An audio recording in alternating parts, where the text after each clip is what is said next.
Hi guys, good morning, good afternoon, bienvenidos, welcome to my channel. I am Bats and Sushi, also I am Jasmine. I see I have some new subscribers to this channel. I hope you guys enjoy what I keep bringing out. Sorry about like the delay in videos, but that's not what we're here to talk about. Also sorry about the bad hair day.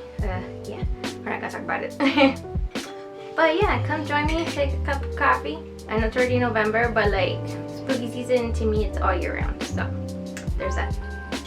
So the reason why I wanted to film today is because I have two digicams that I want to show you. One was given to me and the one I'm currently wearing I bought with my own money, and you won't be surprised how little I got it for. But enjoy your cup of coffee and let's talk cameras. So the camera I have right now hanging on my neck, it is the HP Photosmart C6. HP Photosmart 6. Oh my god, I cannot speak today. I'm so sorry. HP Photosmart C618. I didn't even use HP made cameras until I found this little camera. It's very heavy, very nice to hold. It has like this leatherette kind of feel on the handle. It's very comfy to hold. But what's not so comfy is the zoom on this thing. You zoom any wider than what it's given, you're gonna get a lot of pixelation and a lot of distortion. So if you do find this camera out in the wild, I wouldn't really zoom. I'll just keep it as like the smallest focal length you can get. On that note, I always tend to shoot when my digicams in black and white because I noticed the color profiles. One, it doesn't really suit my taste and it doesn't really give that film look regardless, even if you were to do like the digital side of any other camera. So in that case, I just rather shoot film. Furthermore, a guy noted that this camera gives a film look in your images. I'm going to counteract that again by saying it does not, because you have to really mess with the settings like crazy, and I'll give you an example right now. Give me 1 second. Also, let's take a sip of coffee. So as I was saying, on screen, like on an iPhone or Android, whatever phone you have, you really won't see it unless you decide to print your work. I mean, it's a look on its own, but if you see here in this corner, like all this pixelation is very noticeable. So I wouldn't go any bigger than a 4x6, but from afar, nobody can tell. Up close, if you're like really picky about it, you can tell. But honestly, a 4x6 is like the best prints for these. But let me just show you that distortion real quick. Let me see. Right here is where you see it the most. Like here in the sand, any sandy bits is where you notice it. There's like a little bit in the shadows. But from afar, like, sorry. From afar or in a smaller print, you really can't see. Unless you're like I said, nitpicky about it. I mean, it's a great little camera. It takes AA batteries. I tend to use the rechargeable ones because I'm not going to go out and be wasting batteries that don't need to be wasted, unless only in film cameras. That's about it, because those do not come in rechargeable formats. I wish they did, because there'll be less waste. But if you can, I highly recommend any rechargeable batteries for these bad boys. This one also takes rechargeable batteries. This one has a micro SD. I haven't printed anything with this camera, but this one doesn't give as much pixelation distortion as this HP. This one is a 2-point-something megapixels. This one doesn't really state it. I believe this one came with a sticker when I was first bought. And then this one is 4.0 megapixels, so, or 4 megapixels, honestly. And this one was given to me, and I just decorated it because I feel like it fit the aesthetic of being decorated. This one, not so much. But this one right here is a Kodak EasyShare C310. I mean, I could probably do its own separate video because this one would take a little bit more time because you also got to format the card. like say you only have like the newer cards, but you have one that has like a 4 gigabyte card, because it only takes like 4, 2, and possibly 1 gigabyte card. And let's say those are like the newer cards and you don't want to go out and buy an older generation card, you can easily format the memory cards instead of going out to buy one. That's what I'm trying to get at. This one takes CF Express cards, which it honestly came with it, and I'm so happy it did, because I don't know how much these are going for, and maybe they could be as cheap as micro SD cards or SD cards, but these are both honestly wins for what they are. This one has its quirks, I give her that. This one is just very easy to carry, put in your pocket. This one you can hang around, you don't feel it.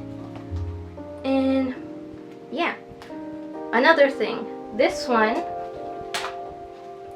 also gives that feel as if you're using film. So it'll tell you how much space you have in the memory card. It'll slowly count down. You can set flash, set timer, remote. It goes to landscape and micro, and it shows you everything right here. And then the CF card that I got came with this one, 256 megabytes, and it also gives me almost 1,000 photos. Another thing about this one, if you own a printer, you will know this cable.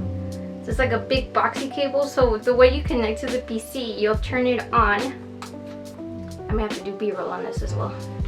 You turn it to PC and then plug in your printer cord to your computer, and that's how this camera will obviously you have to turn it on, that way they can fully get read.